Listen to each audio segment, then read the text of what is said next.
Sempre foi muito importante, né, São Januário para os atletas, né? Até hoje isso acontece, né?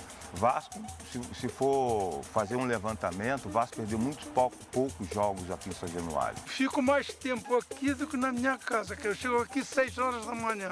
São Januário é a nossa casa, é a casa do vascaíno, é a casa das vascaínas, é a casa de todos.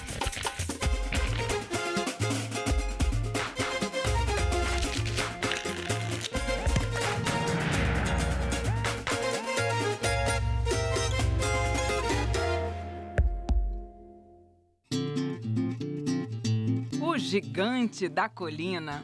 O clube permanece, mas a colina, tão simbólica, já não existe mais. Parte da terra foi usada como aterro, prática comum utilizada nas reformas na cidade do Rio de Janeiro ao longo do século XX. Antes, havia casas populares com grandes terrenos no local. O tempo passou e cresceu a comunidade da Barreira do Vasco, local que mantém estreita relação com o clube até hoje. O nome oficial do estádio é Vasco da Gama, mas a Casa dos Cruz Maltinos é conhecida mesmo por causa da rua que leva à sua histórica fachada, São Januário. Negócio do estádio, vamos falar sobre como começou a história de São Januário. O Vasco disputava a segunda divisão e subiu para a primeira divisão e foi campeão. Em 1923, o Vasco vai conseguir aquilo que a principal liga esportiva do Rio de Janeiro não imaginava, que ele fosse campeão da sua primeira divisão. Só que naquela época não podia jogar nos times do Brasil nem funcionário, nem pessoa de cor. E o Vasco tinha 12 jogadores negros e funcionários. O que a Liga vai dizer, vai pensar? Ok, foi campeão, que droga. Vamos então criar alguns mecanismos para que isso não seja mais possível. Olha, a gente quer que daqui por diante, por exemplo, os jogadores mostrem e comprovem que sabem escrever e ler. Só pode se associar à Liga jogadores que comprovem que não são trabalhadores braçais. Os outros clubes, Flamengo, Fluminense, Botafogo, América e o Bangu, em 1924, vão romper com a Liga Metropolitana, que era a liga que organizava esse campeonato, e vão criar a MEA, Associação Metropolitana de Esportes Atléticos. E o Vasco será convidado a participar dessa liga, desde que exclua 12 jogadores, 7 do time principal, 5 do segundo quadro. Então foi imposto ao Vasco, ou tirava os negros funcionários do time, ou voltava para a segunda divisão. E o presidente do Vasco era o Prestes, eu volto para a segunda divisão, mas os meus jogadores continuaram os negros e os pobres. Com o presidente vascaíno, José Augusto Prestes, ele redige e assina um ofício, o ofício 261, de 7 de abril de 1924, a nossa resposta histórica, que materializa esse não ao racismo, ao preconceito social e ao antilusitanismo. Ficou 5 anos disputando a segunda divisão. As leis raciais começaram a mudar um pouco. Eles já fizeram outra proposta ao Vasco. O Vasco podia voltar para a primeira divisão se fizesse o estádio, porque o Vasco não tinha estádio naquele tempo. Você precisava indicar um campo. O que o Vasco fazia? Ele tinha um campo da Rua Moraes e Silva para treinamento. Não era um campo adequado para jogos do campeonato da Liga. Então ele tinha que alugar o estádio de Laranjeiras, o estádio da Rua Paissandu, o estádio General Severiano. O Vasco alugava e pagava por esse aluguel, não era nada de graça. Deram 1 ano para fazer o estádio. O Vasco então se organiza, em 1925 ele compra o terreno onde nós estamos. Em 1926 as obras se iniciam, 6 de junho de 1926. O Brasil não tinha cimento, tinha que importar da Bélgica. O Vasco queria importar direto.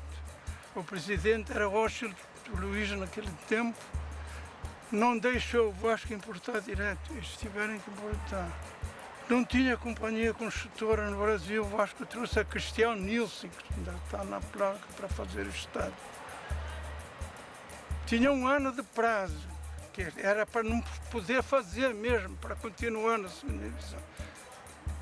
Eles fizeram o estádio até aquela parte coberta ali, menos a descoberta, em 10 meses e 8 dias.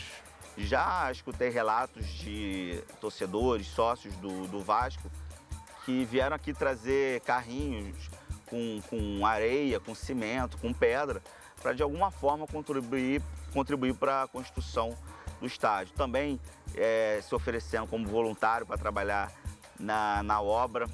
Então, o maior financiador da construção de São Januário foi a torcida do Vasco.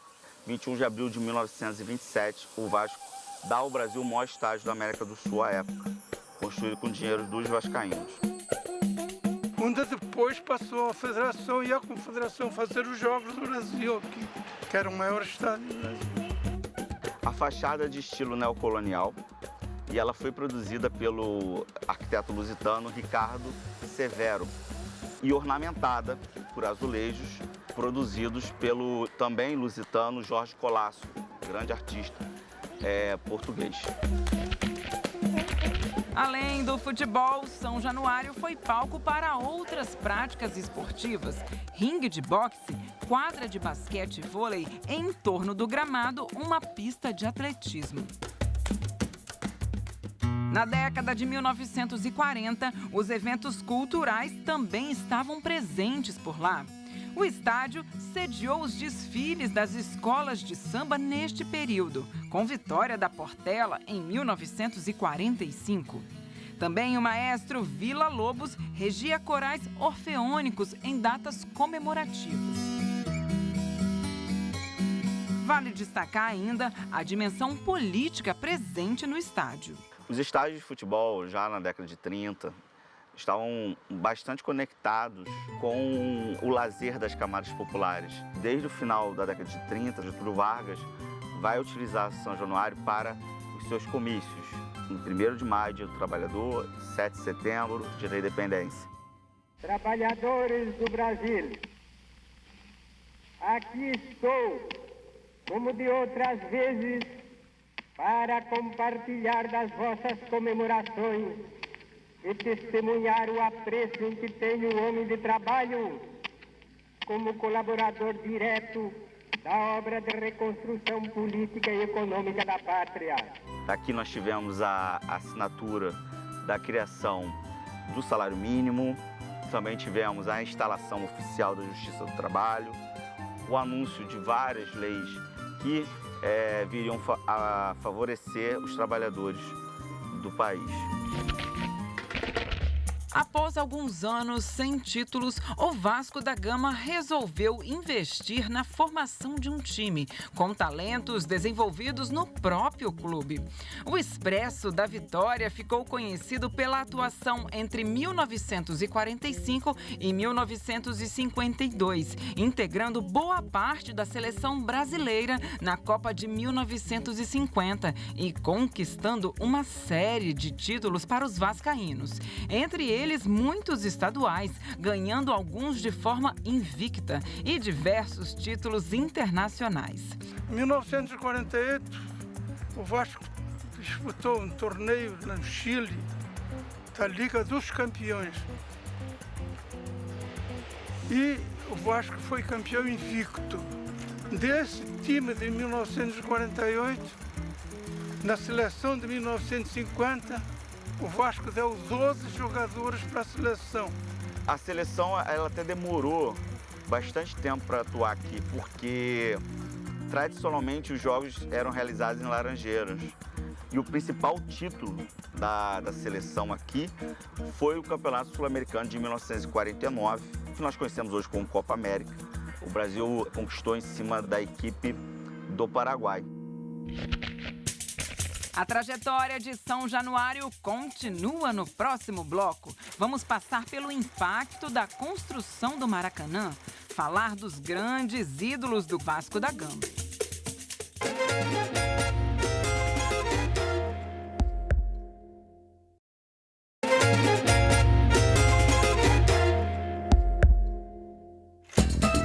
Ao longo do século XX, o Rio de Janeiro ganhou diversos novos gramados, mas a dinâmica do futebol mudaria muito com a construção do estádio Jornalista Mário Filho. Antes o Vasco realizava, quando era o seu mando de campo, né, os clássicos aqui, e com o Maracanã ele passa a realizar os clássicos no Maracanã, mas o Vasco continua atuando aqui contra outras equipes. Então, São Januário continua tendo, sim, a sua importância esportiva para o clube. Uma das provas, né, da importância de São Januário é que, no período da redemocratização, pós-Estado Novo, quando Vargas retorna ao poder, ele já tendo um palco para 200 mil pessoas, que era o Maracanã, ele opta por São Januário. Tamanha era a ligação do estádio vascaíno com as camadas populares. Com o processo de nacionalização do futebol e a consolidação de grandes clubes pelo Brasil, um rei surge para coroar os gramados do país. E o coração do maior jogador de todos os tempos batia pelo Vasco da Gama. O time de meu coração sempre foi o Vasco. Eu gostei muito do Vasco, gosto muito do Vasco. Às vezes eu joguei, entende, quando garoto, com o time de botar o nome Corinthians. Mas se eu tivesse que escolher, na época eu escolheria Vasco. Ele não esquece o Vasco dele, chama até carinhosamente de Vasquinho, né? Tamanho é esse carinho que o rei do futebol tem para com o seu clube de coração, o Vasco. Ele vai se tornar vascaíno por causa do pai. O pai era vascaíno e atuava num Vasco da Gama homônimo da cidade deles, lá em Três Corações. Em 1957, o primeiro jogo do Pelé no Maracanã vai ser com a camisa do Vasco, que o rei do futebol vai estrear. O Vasco realizou um combinado com o Santos para a disputa do torneio internacional do Morumbi. A equipe do Vasco principal estava excursionando na Europa. Paulinho e Bellini estavam aqui no Brasil para defender a seleção brasileira e o Vasco compôs com o Santos um combinado para disputar esse torneio do Morumbi. Aqui no Rio disputariam com a camisa do Vasco e em São Paulo com a camisa do Santos. Então, os primeiros jogos foram realizados aqui no Rio. O Pelé atuou com a camisa do Vasco, marcou vários gols. E ele mesmo diz que, graças ao seu desempenho com a camisa do Vasco, chamou a atenção do técnico da seleção brasileira à época, que depois acabaria levando ele para o Mundial do ano seguinte, em 1958. E aí o resto é história, né? De cada lado, uma estátua de um ídolo guardando as balizas de São Januário. Roberto Dinamite, de um lado, maior jogador da história do Vasco, artilheiro do estádio e do clube. Do outro, Romário, craque incomparável, um dos maiores atacantes do futebol brasileiro. Foi em São Januário que o 1000º gol do Baixinho foi marcado. Ao redor dele, fazendo uma espécie de reverência, fica a torcida, o 12º jogador Cruz Maltino. Você entra na história de um clube com a grandeza do Vasco, com a história do Vasco, com os ídolos que o Vasco teve. Eu só tenho a agradecer e dizer que, até para essa garotada que está iniciando, essa geração que está iniciando, que segure, agarre com força, com trabalho, com determinação, porque eu estou falando do Vasco na minha vida e essa turma que está iniciando, principalmente dentro do Vasco, que possa saber a grandeza, o tamanho do clube para que a gente consiga o sucesso que eu consegui. Como a gente treinava em São Januário, esse estádio praticamente ficava sempre cheio nos treinamentos. E isso, de certa forma, é um incentivo para o jogador, né? Você imagina um jogo, um clássico, uma decisão, você vê os torcedores incentivando para esse jogo. Desde criança a gente vem eu, meu primo, a gente, quando não tinha jogos, a gente falava sempre com segurança para poder estar entrando, estar vivendo aqui dentro de São Januário, porque era um lazer pra gente, né? Foram quase 10 anos, né, como profissional do Vasco. Acácio caminhou, bateu e o gol! Eu tive momentos muito importantes aqui dentro de São Januário. Mas o que me vem à memória agora, mais marcante para mim, foi em 1989, quando o Roberto tinha saído do Vasco, foi jogar pela Portuguesa de São Paulo e nos enfrentou aqui em São Januário, aonde ele não conseguiu fazer gol e neste ano o Vasco é campeão brasileiro em cima de São Paulo no Morumbi. Você jogar contra o seu ídolo, né, o ídolo de toda a torcida do Vasco, em pleno São Januário, e não tomar gol dele, eu acho até que o Roberto não queria fazer gol em mim. Se cada gol do estádio de São Januário está protegido por seus ídolos, a fé católica, herdeira da tradição portuguesa, também se faz presente para abençoar o lugar. A fé Nossa Senhora das Vitórias, ela é bem antiga, ela antecede em muito a construção do estádio. Antes, os dirigentes do Vasco realizavam as suas missas em homenagem à Santa e também dando graças ao aniversário do clube, na capela que existia dentro da Igreja São Francisco de Paula, no Largo de São Francisco, no centro do Rio de Janeiro.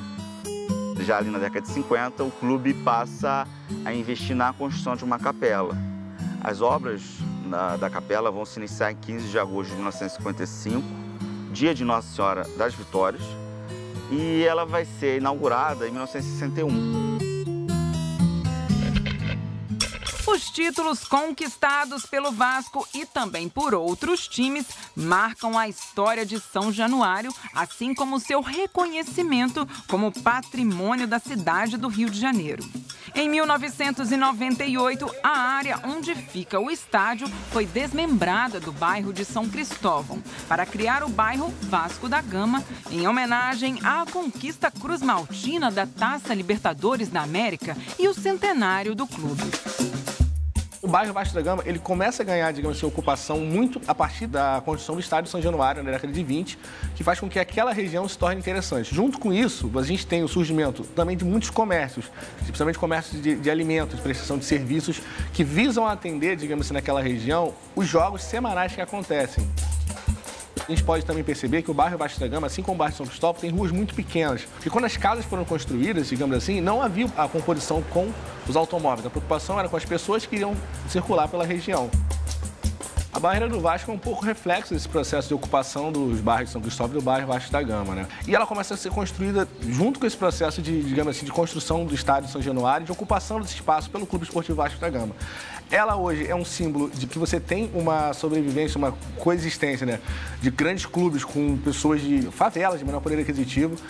É uma região que é importante do ponto de vista econômico até para o próprio dia a dia do estádio. Mesmo com a construção do estádio, essas pessoas continuaram ali vivendo, continuaram fazendo a sua vida e que hoje dão sentido à região, inclusive com a própria identificação do nome, né? Afinal de contas, a gente fala de Barreira do Vasco da Gama, do bairro Vasco da Gama, que fica no entorno do estádio Vasco da Gama. Vai marcar qualquer compromisso, a primeira coisa que tem que ser feita é olhar a tabela de jogos do Vasco. A barreira fica viva, aqui em torno de São Januário, todos os bares cheios, lotados de vascaínos.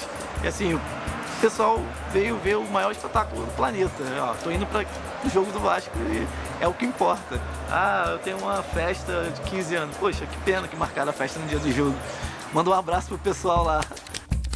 No Morro do Tuiuti, existe um ponto especial de onde se vê o coração da torcida vascaína pulsando em São Januário, o Mirante da Colina. A gente consegue ter uma visão melhor, que é a barreira inteira acesa, a barreira viva em prol do Vasco, São Januário pulsando, torcida gritando. Assim, você consegue ver mais do que sentir, porque sentir mesmo é dentro de São Januário, pulando junto com a torcida e participando dos jogos. Mas o que é histórico também precisa de cuidado e manutenção. Na grande final da Copa João Avelange de 2000, no dia 30 de dezembro, cai o alambrado do estádio de São Januário.